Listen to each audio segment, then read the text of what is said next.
All right, welcome to Mississippi Mic'd Up. I'm Tommy West, and who am I joined by today?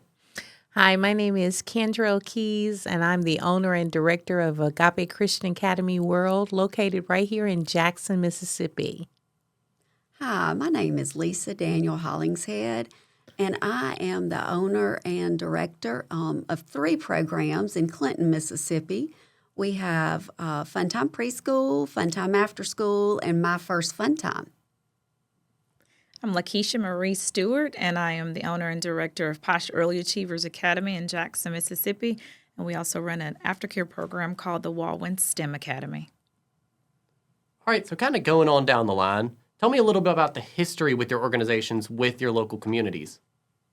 Well, Agape Christian Academy has long longevity with the community. We're located on the corner of Northside Drive and Bowling, which is attached to a community right beside us. We offer aftercare. We offer programs, financial programs for our parents. We offer programs for our grandparents, and we just love reaching out to the community and providing service, not only for early childhood, but for needs that are needed within our community. Yeah. So Posh Early Achievers Academy, I like to say I'm a rising star, probably the newer center out of these beautiful 2 ladies. So I can only hope and pray that my facility is around as long as they have been around. Mm-hmm. So we started in 2019 in my home as a home facility, and then we outgrew the home, and we did purchase a commercial building in Jackson, Mississippi. And I absolutely love early childhood. Mm-hmm. We get a chance to really shape those little minds and give them that foundation of education where they could develop a love for learning for years to come. So with us, we do service ages 0 to 5. And like I say, I do feel like that's the foundation. You really get to shape a child from the beginning so that when they are ready to go to grade school, they are ready for not only for school, they have structure, they have the fundamentals that they need to be a great pre-K or kindergarten scholar. So I love what I do. Yeah. Miss Keys, I think she was calling us old, right? In a very nice way. I think that's what she was trying to say. No, Lisa, no. Well, I will say it for myself. I am old. I have been doing this a very long time, and I absolutely, like these 2 ladies, love what I do. Yes. We started in 2000 with our after-school program, but our family business has been around since 1971. Wow. We've operated a family-owned skating rink in Clinton. So we have long history of serving children and families in our community and surrounding areas. We love to build partnerships with community organizations as well as outreach, including our families and programs, and like Ms. Keys was talking about with grandparents. And we want to include and encompass the whole family unit and include them in their child's early learning. I remember, growing up, I would go to Fun Time when we would come and visit in the summers. I'm an Army brat, so when we would come here to Mississippi, we would all, my family's from the sub number 2, and it's right up there on that 80 corridor. Yeah. And I would get dropped off at Fun Time. All right. That is awesome. So obviously a lot of history, even in the room, with these organizations.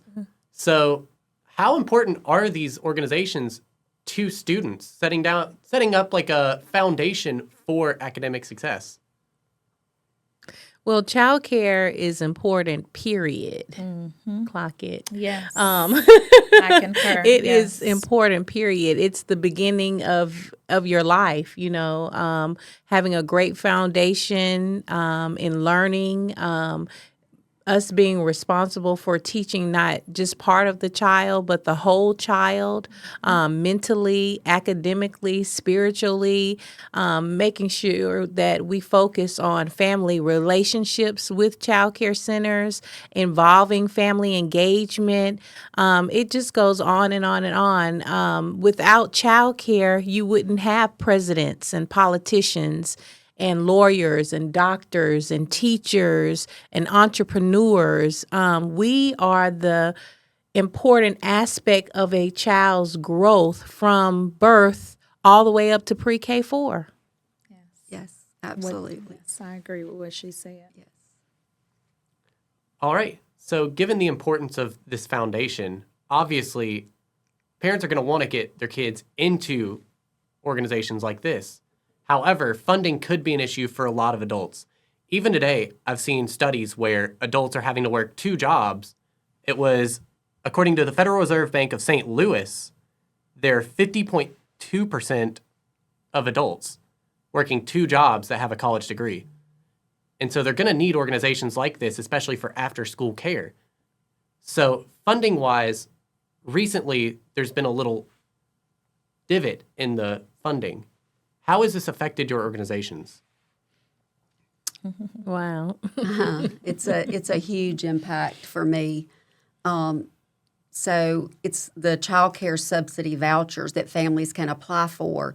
That funding has been drastically cut and reduced to very minimal. Right. And so when families are coming up for a determination to reapply for those certificates, they're being denied, which means they're responsible for the full cost of the weekly tuition. But working families cannot afford that. They are maxed out. Like you said, many of them are currently having to work 2 jobs, and these are people with college degrees just to make ends meet. And when they lose their funding that's helped support their child being able to attend a program, they are having to make really tough decisions about whether they can even continue to work or not. I've had families that have lost their certificates, and one of the parents has had to quit their job and just stay at home because they can't afford to pay for their child to go to school so that they can be in the workforce. Mm-hmm.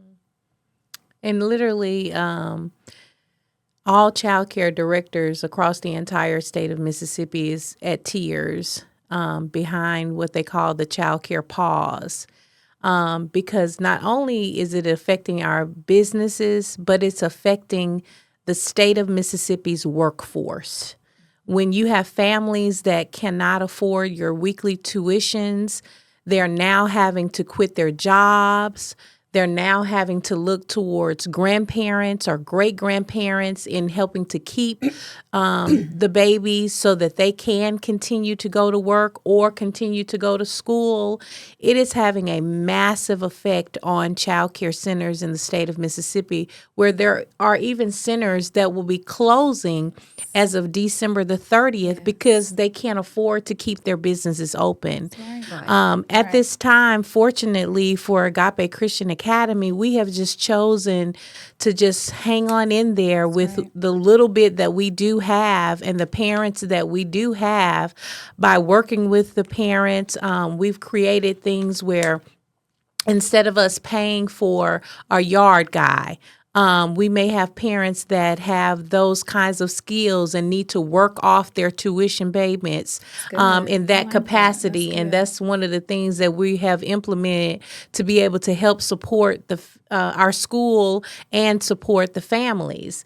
And so what I'm wanting to see behind this is that the citizens of the state of Mississippi will rally behind child care centers in every community, that they will come and begin to say, what must they do to help us stay in business so that we can continue to educate these young minds?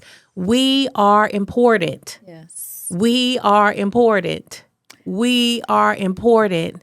And we must stay in business in order to cultivate a society of great citizens.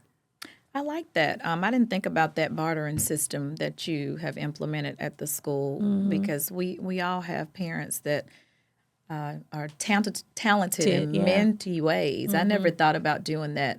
For Posh, we did implement, a small scholarship fund. So that scholarship fund was able to contribute some of the funding towards the weekly tuition. But me and Lisa was talking about it in the break room earlier, and she's like, well, how do you decide, who gets it? And that's where, the dilemma comes from, because we only had 10 slots to do that for. So then it's like, well, what if you have 30 students or 30 parents or scholars that need that help? And it just has to be on a first come, first served basis. So I think it's critical that we figure out what we can do as a whole for childcare, for early childcare, because although the state did, implement some certain situations of people that could get those vouchers regardless. You had to be homeless, I believe. Military. I believe disabilities. But, in hindsight, if you're homeless, are you really looking for childcare? You're worried about, where am I going to sleep? Where are these children going to lay their head at night? So with something like that, what about the parents that are at work and that have a home? They just need that little subsidy help to keep their children in school, because what's happening is there are going to be a lot of latchkey kids. And with them having so much exposure to social media, so many child predators, it is so many things that a child, so many things that their mind can wander and get into with no adult supervision, without some structured learning and some funds and some programs. They got to have that fun. So, yes, we did it. I was a latchkey kid, but I didn't have everything that these children have access to now. Right. Somebody at home for 4 or 5 hours with no supervision, with a TV and a laptop and a cell phone, you do the math of what could happen. Absolutely. I mean, me being 25, obviously, I've seen it as well, how unsupervised access to the internet can affect kids. Yes. So run me through the cost per kid, per student for your organizations, kind of how much it costs to have these kids in your organization. And it varies, in different areas and in different communities. I think as a business owner, we all look at those type of factors to decide our price point. We look at even parents' income and where they're coming from. Yes, so when we're making a decision, and then we also look at the people that we hire, the professionals that we have in the classroom, and what they are worth, and they're not even getting paid enough. No. They're not even, as teachers, they're not getting paid. We couldn't really charge the amount of money that we really need to stay in business.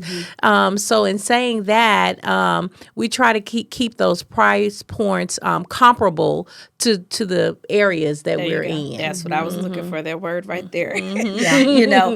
Lisa's in Clinton. I'm not saying that there aren't families in Jackson that have median income like Clinton, but her area may have more professional families. So disposable income is not an issue for them, or they don't feel like, early childhood is going to be something that they're going to negotiate. They are willing to pay top dollar. My parents may not be in that predicament. So I have to consider groceries, lights, property taxes, employment, utilities, and everything, as well as still trying to make a profit to keep this business going. So I agree with Keys. There are many factors that we have to consider when determining what your weekly, monthly, or biweekly tuition is going to be. Yeah. But I will say this, just, excuse me, I think we would all agree that overall day-to-day operations, when you look at the number of children that you can put in a classroom with a teacher and what you're having to pay that teacher, and then your overhead expenses, that just to unlock the door and open the building, what it cost you, it is well close to $200 a week per child that it cost. That's a good example. I like that. Yeah. That gives them a broad, idea of what we're faced with. Yeah. Right. Because one thing I'll mention as well, teachers. All these organizations seem to have teachers, not just caregivers. Correct. So what are the qualifications for the teachers at your organizations? Well, we look for the best. I think we could say that for all three of us. We look for individuals that have gone to school for early childhood or some type of educational piece, so that we are not daycare centers. We are learning institutions. And that learning starts in our infant room all the way even through our after school rooms and buildings. So we are looking for the highest and the best qualified professionals that not only have the academic knowledge, but also has the heart and the caring for the field that they're in, that they're just not showing up every day for a paycheck, that they're showing up because they want to make a difference in the lives of these early learners. Absolutely. Yeah. Absolutely. And sometimes we are able to hire somebody that we feel like is a great fit for the job. And then we're able to obtain like some professional development, like the infant toddler credential that we can let teachers be a part of. And so it's kind of on the job training with professionals like from Mississippi Early Inclusion Center. They come in and they will do some on the job training with our teachers to increase their abilities and learning what is best practice to do with a group of children. I agree with you all. In a group setting. Childcare, you have to be passionate about it, but at the same time, your passion has to be able to provide a living for you and your family. Yeah. So developing bonuses and incentives for people to get their CDAs or to go to school to get more education-based learning so that you can perfect your craft. There's nothing better than a prepared teacher that loves what they're doing and that's innovative and creative. So if you could keep these children's minds stimulated enough, it's no one day the same in early childhood. Like every day can be a different day. And I don't know a better word than to say you have to be passionate about this, but not just passionate. You have to want to see these children grow. It is nothing more amazing than to see a child come in your center as an infant. And by the time they graduate at age 5, all of the things that they have learned from you, your teachers, the staff, from the kitchen. Even the kitchen staffer is important. When they're eating and they're telling them what they're eating and they're talking about eating with your eating utensils, everyone from our bus drivers to our kitchen staff to the janitors that keep our facilities clean, they are important. And they all need funding. Yes. They do. So obviously funding is very important for your organizations. So with that in mind, with the qualifications and with the cost per student, how important are these vouchers to your organizations? They're critical. Like I say, it still goes back to your demographic in your area. Depending on where you are, all of your parents may need a child care subsidy voucher. Yes. What do you do then? They're working, but what if they're only working at Walmart, Popeyes, Chick-fil-A? I don't know if I'm allowed to say all those companies on here, but if they just have an entry-level job where they're making $24,000 a year, and if they have 2 to 3 kids, do the math. It ain't math. half of that is going to child care. And then we still have to eat, clothe, and provide shelter for these children. So there's so many factors that go into why child care subsidy is important for parents. For some families, it's necessary and it's essential, and that's all that they have. Yeah. I view the subsidies as a bridge for working families to be able to continue working. They just need a little support to help them have stability and routine care in a place that their child is safe and loved and they trust, so that they can contribute to society. Yes. And so the subsidy is just a bridge to help families be able to stay at that point. I like the bridge. Yeah, me too. I like that. Yeah. I know Kentrell's going to come in. Let me just say this before I lose this thought. like anything else, one bad apple will spoil it for everyone. I understand them drawing back some of the funding on vouchers because we all know there were some people that just simply did not need it. But we have to figure out or implement some kind of policy where people can really be chosen and not everyone be affected because a few people that truly did not need it was obtaining it for 2, 3, 4 years. So I do think the program could be reworked a little, but drawing and pulling back as many of vouchers as they did, I don't know if that was the best decision for parents that truly needed it. Correct. Yeah.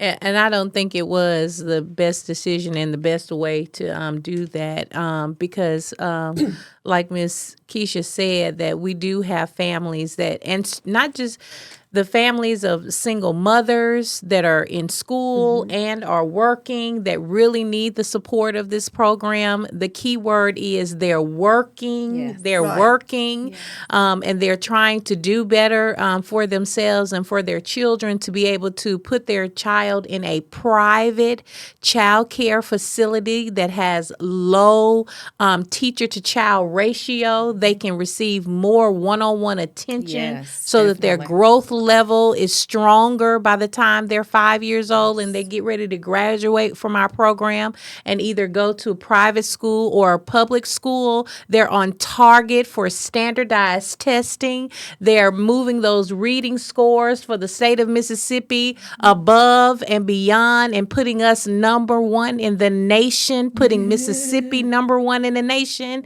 We are essential. Yes. We are essential. We are business owners that own private child care centers, no different than any other private school in the state of Mississippi that is providing quality services for the children that attend their schools. And we are important. Yes, we are.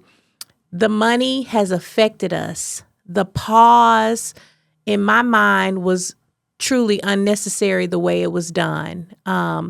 My income has gone from $23,000 a month to $7,000 a month. Wow. $7,000 that I've got to try to pay taxes, pay staff, and keep those staff. Yes. And fortunately, before the holidays, I just don't have it in me to let staff go because they have families too. That's right. They're depending on me. They're depending on me as a business owner, as a business director to provide financials for them so that they can keep their families going. And I'm just wanting the state of Mississippi's, the citizens, the legislators, the governors, the mayors to come together and help us figure out a way that we can continue to help the families that truly need it. Right. Yes. What other industry do you know of that can lose 70% of their funding and still fight to stay open because you recognize what you're doing that is changing the trajectory of children's lives on a daily basis and the value of that and the importance of that. And we continue to fight every day. Yes, we do. Every day. And it's not even, I'm going to say this for Ms. Keys. It's not the fight to say, oh, my business is a multi-million-dollar business. No, it's a fight to say these babies need me. They need quality care so that their mamas, their daddies, their grandmamas can still go to work and be able to provide what they need in their daily living. Correct. I love that. Yeah. As you think about it, where else besides home are children most of the day? Childcare. School. Childcare or school. Yeah. I mean, great, depending on the age, grade school or childcare. And we have the opportunity in our field to not only educate their minds, like Ms. Keys said, the whole child. They're learning to tie their shoes. They're getting potty trained.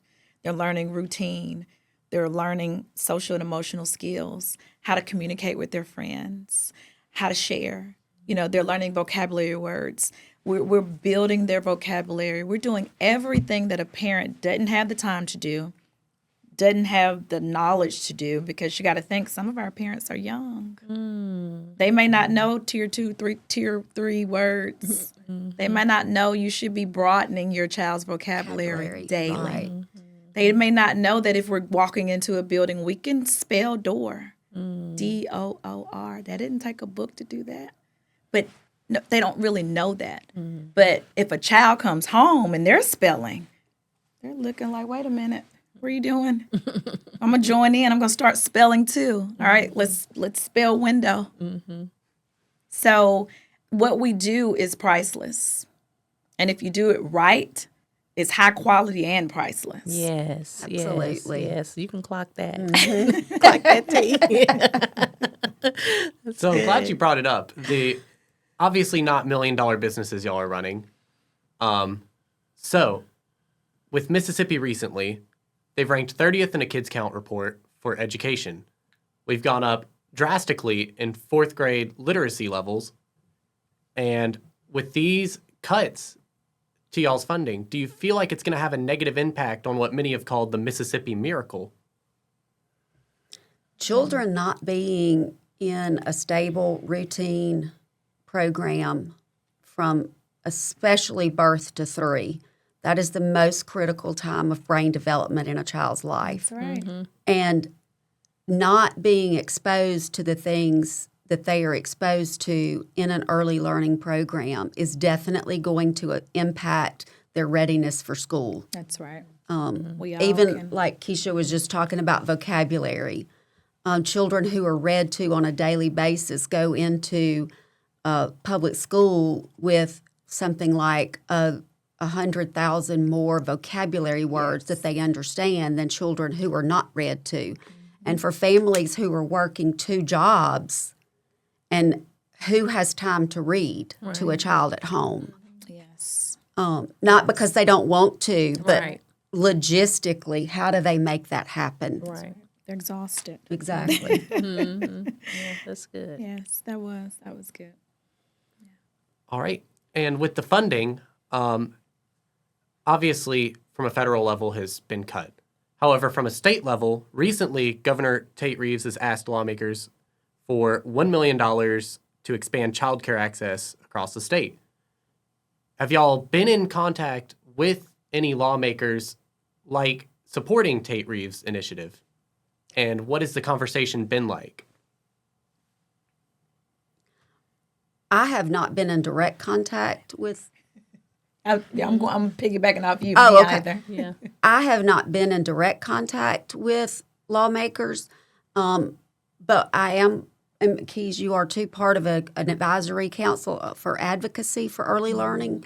We need to get you in that group too. Yeah. Okay. All right. And I know that we will be going to the Capitol once session resumes, Right. and we will be advocating for passing that funding.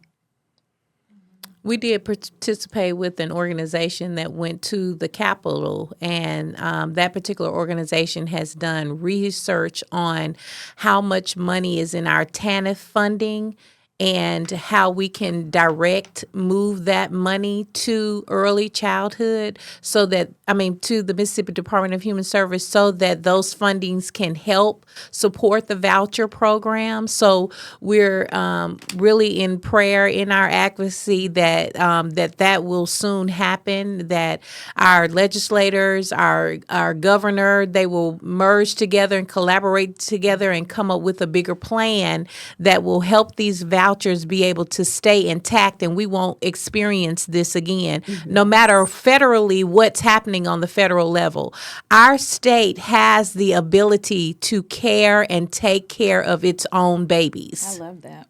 Our state has that ability. And all it takes is great minds getting in the room together with pencil and paper and numbers and making it happen. Yes. That's the bottom line. All right, Yeah. kids. It's not hard. Future in politics. And not to say, because I can hear the people now. We know that childcare industry is a million or $1 billion industry. I'm not that sure on the stats. So we have the potential. It's not what you bring in. We could be bringing in over $1 million. It's how much you can keep. Yeah. And it's pretty costly to run these businesses. And at the end of the day, if we're taking care of our staff and taking care of our financial obligations on other ends, we still need to make sure that we're able to put back. So, if you're worried about giving scholarships and helping parents with food drives and we do a lot for the community, food drives, feeding homeless. There are a lot of things that we all do, and a lot of things that we do for our centers, we come out of pocket. We're not asking parents Christmas dances and Thanksgiving dinners and Harvest Fest, summer camps. Some parents simply can't afford to send money every week for summer camp. Well, we're not going to let a child not go. Yeah. So we pull things out of our own personal finances at our own homes to make sure that these kids get the opportunity that every other child at the facility gets. Right. So this is a selfless business. Yeah. We love what we do. We love the children. We love the families that we serve. So if we need to help a family, we're going to do it. We're not going to just not say, well, this child's going to miss out because their parent can't afford, to send them on this field trip. We're going to gladly do it. Yeah. Yeah. Every day. And currently, because of the child care voucher pause, I have 10 families right now that cannot afford the full tuition. So they're actually going to my school free of charge. That's where the workforce opportunity has come in for me to create outside of the box to help them to be able to still continue to be involved in the facility and me be able to continue to educate their child, because I can't put them out right now. I just can't put them out, because if I put them out, how is that going to benefit me? I'm just knowing that they're out there and they have nothing. They're not doing anything. They're not being watched. They're not being cared. They're not having 3 meals a day that I can provide. So what we're saying again is that through this podcast, we're hoping that the community helps get involved with whatever child care center is in their area. Right. It's just a simple thing of, how can I help? That's right. How can I help? How can I be of service to be able to keep these families working? Because if the workforce stops, what's going to happen to our state? I think there are about 1,500 child care centers in the state of Mississippi. If all 1,500 child care centers in the state of Mississippi have to close their doors, how is this going to affect our state? Right. That's something to think about. And that's the bigger picture. About. That's the bigger picture. And it won't matter how many billion-dollar data centers somebody's recruiting to bring in. Right. And although, those are great economic projects that we're very proud of, and we're proud that our state is moving forward and pushing forward, bringing in industries of all sorts. But if we don't have the workforce to support those industries, then nobody's coming to Mississippi if parents can't work. Right. That's right. All right, so for anybody that's watching, maybe wants to get involved, what are some advocacy programs that they can get involved in, or even just direct donating, or how could they get involved? Well, for Agape, we have started a tuition campaign, and you can go to our GoFundMe page, Google Agape Christian Academy World, and simply make a donation, whether it's $1, $5, whatever is laid upon your heart to do. And we are providing those funds to directly support the tuition that we have lost from the parents that can't afford childcare. You could, or simply put a check in the mail to 2024 Bowling Street, Jackson, Mississippi, and those funds will be used to keep our parents with quality childcare and keep them working. Like that. That's awesome.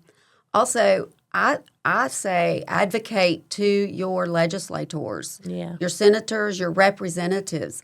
We have got to have this funding passed. The last year in session, the legislators did not provide the funding to Department of Human Services, and that's what created this situation with the certificates being pulled, because the legislators chose not to fund. That is not a federal issue. That is a state of Mississippi issue. And so we need you to, first of all, get out and vote for who's going to make a difference. Yes. That's right. And That's second right. of all, get on the phone with them and tell them working families have got to be supported in the state of Mississippi. That's good. All right. And any final thoughts? Anything y'all would like to add? Well, this childcare pause may seem like it is really, really bad right now, but I believe that our governor has the love for the children in the entire state of Mississippi, that he's going to do whatever it takes to keep our child care centers in business so that we can continue to care and to educate these children. And I'm just asking each legislator, each senator, each House representative to support him and to do what we need to do to keep child care alive. To piggyback off of Ms. Keys, I want to, I call all parents, you all need to get a village together. If you know that this may go on longer than we anticipate, I think families need to start building their village. They're going to have to start building a village of people that you can trust and that can understand children just sitting at home is not the way to go if they're not in school. I mean, we've got YouTube, we've got all of these agencies and devices and all of these resources out here that you all can pull together to say, hey, okay, let's just do some flashcards while they're there. The reality is some people may not get their vouchers back and they may not be able to go back to work either. So I just want to petition all parents and caretakers, if you know that you're not, just find the time to try to learn more so that you can educate them while you're in the house with them until you can get them back into some high quality centers or even some pre-K programs in your local childcare, public school districts. Don't just, let the children's education fall by the wayside. Yeah. You have to be proactive in educating your child at home. You have to, not just educating them for learning, but life skills as well. It takes nothing to, for some people, it's a lot. But if we just think outside of the box and stop making it really, really difficult, something as simple as when you're driving in the car with them, pointing out trees, red lights, green lights. This is a vehicle we're driving. Parents can do their part, even if they don't have the child care center. But we definitely want you to know that child care centers are here to stay. Yes. And we want your scholars. We want to educate them. We want to be compassionate and love on them. But if you don't have the ability to or the funding to get your child in a school facility, don't let them just sit at home and not get that education that you can give them. That's Right. good. That's good. There's also a great app that Mississippi Department of Education puts out. It's called Vroom, VROOM. And it is an app that families can get. You put in the age of your child, and it gives you one little blip a day that works on do this at bath time, do this during dinner, have this conversation while you're in the car. This is an activity to do while you're at the grocery store. So it encompasses day-to-day living with an early education activity that's going to help your child develop vocabulary and social skills. Love it. So that is a great resource. Love that. Yes. All right. Well, thank y'all for joining us today on Mississippi Mic'd Up, and we'll see y'all on the next episode. Thank you. Thank you.